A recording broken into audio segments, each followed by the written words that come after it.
if somebody's saying, listen, you stink at free throws, you're like a 30% free throw shooter or something or less, whatever. They don't know the focus, commitment, grit, perseverance that you're putting in to improve and go from 30% to 50%, maybe one day 75%, whatever your goal is.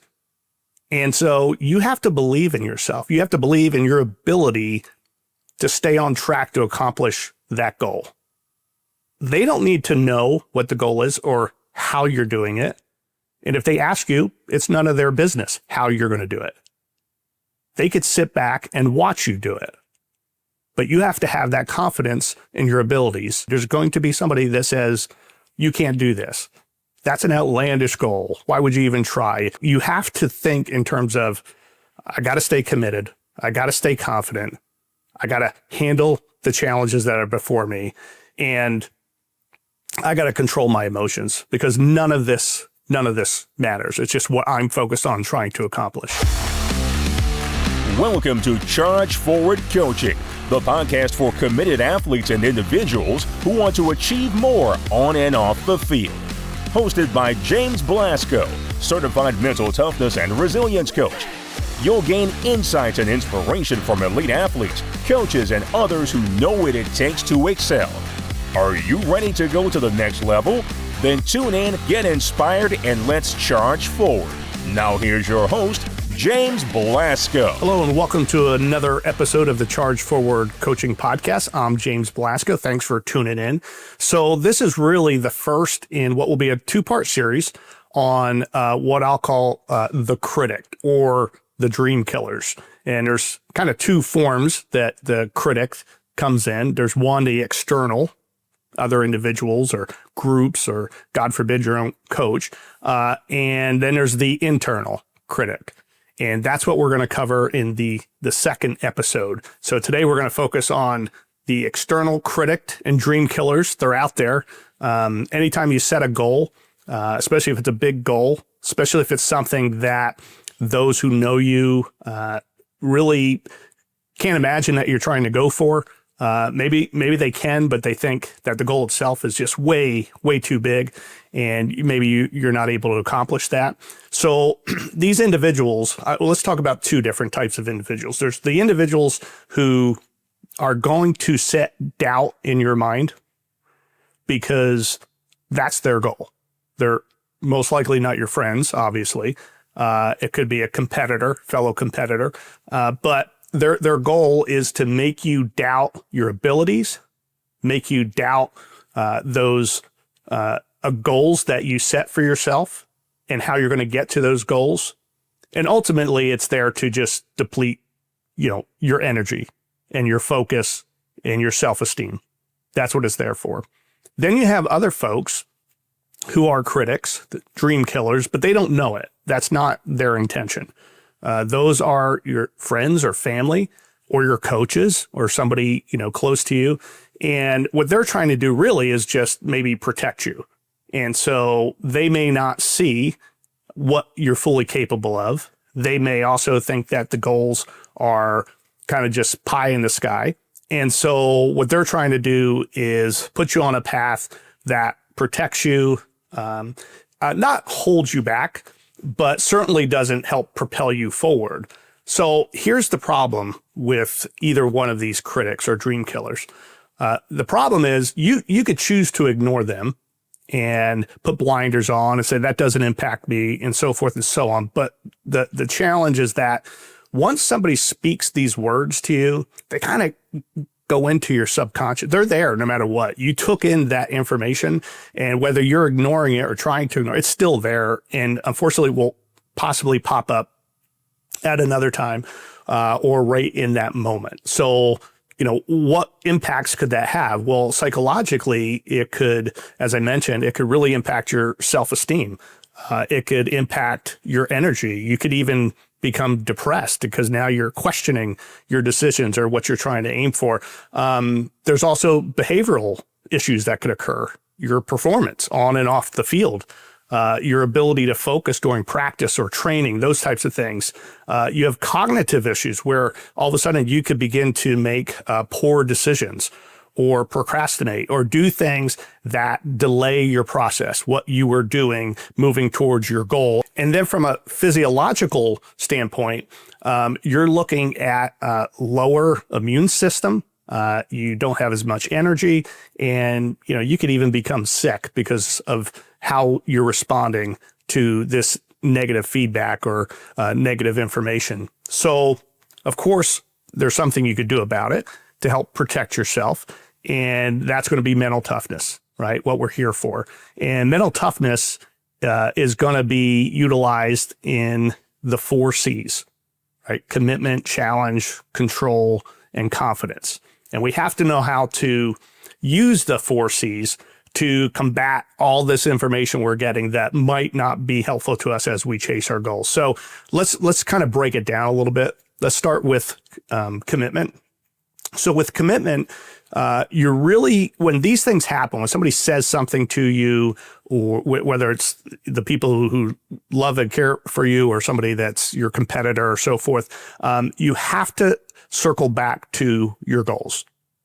One of the first things you need to do is kind of reset and think about what you're trying to accomplish, and not just the immediate goals, but the big goal. What is your dream? You have to revisit that. And it could be something, maybe it's on your phone and you look at it real quick, or maybe you're at home and you have it up on your mirror or your wall.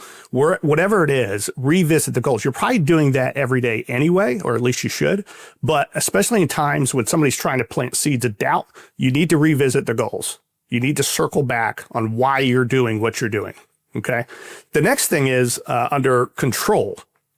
And the important factor here is emotional control, because of course, when someone gives us information we don't want to hear, whether we believe it or not, you're going to have an emotion. Emotions happen like that. They're fast. You can't really stop them. If it's anger or sadness, whatever it might be, you're going to feel the emotion. But here's the thing. It really does only last for a minute or two. After that, you have the ability to extend that emotion or kind of hold the emotion off.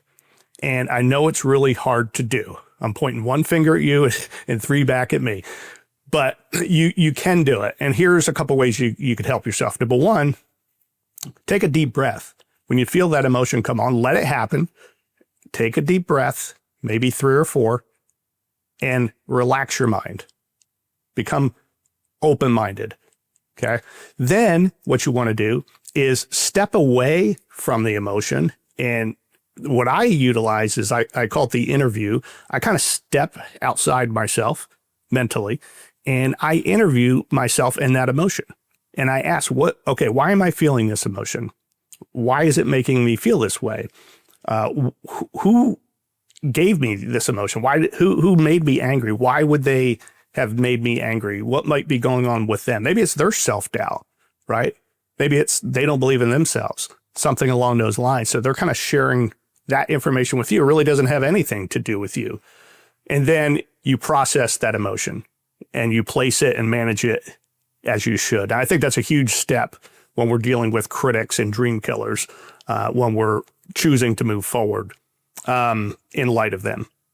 The other thing is a challenge. So for me, this is about learning and risk orientation. Both of those factors play a role because number one, risk, you're going to continue to strive towards your goals. You're not going to let those folks step in the way of what you're trying to do. And then from learning, I think these are great learning opportunities. It's really a chance for you to do the things like I just described. Practice handling your emotions, work on focusing on your goals, right? Getting the confidence back. We'll talk about that in a second, but it's a great learning opportunity. And guess what? You might even learn something about the person who you're speaking to, who's, giving you this advice or this feedback or whatever seed they're trying to plant. So learning orientation is really, really important. And then finally, back to confidence.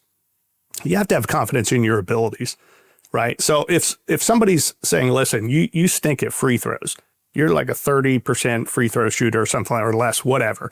And maybe that's true. Maybe that is where you're at right now, but you know that you're working on it. You have a plan. They don't know you have a plan. They don't know what you do every day.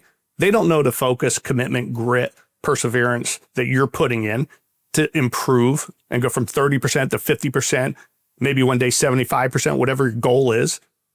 And so you have to believe in yourself. You have to believe in your ability to stay on track to accomplish that goal. They don't need to know what the goal is or how you're doing it. And if they ask you, it's none of their business how you're going to do it. They could sit back and watch you do it. But you have to have that confidence in your abilities. And the interpersonal confidence, that comes with how are you going to respond to this person? Are you going to get mad and yell at them or storm out of the room? Or are you going to share with them that, no, this is my goal. I hear you loud and clear how you feel about it, but I have a plan. I'm working on that plan every single day. I'm highly committed. I'm highly focused, and I'm not going to give up. So that's what I'm working towards. That's my dream.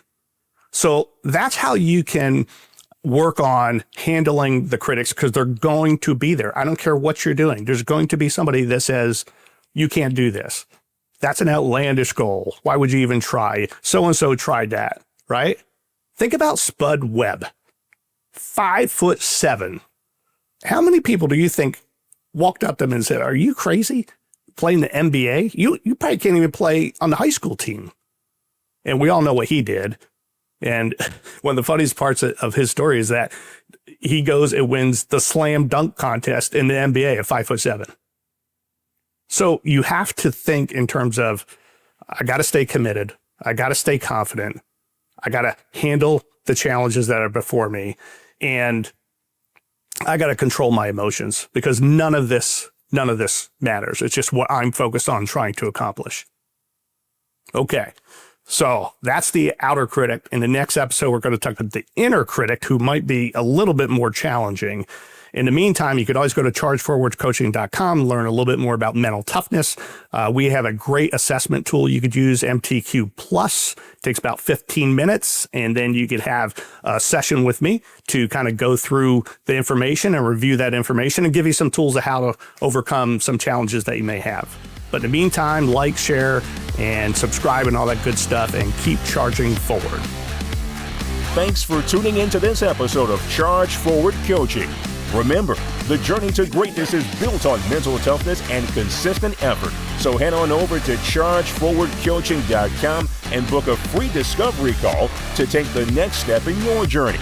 Until next time, stay focused, stay determined, and keep charging forward.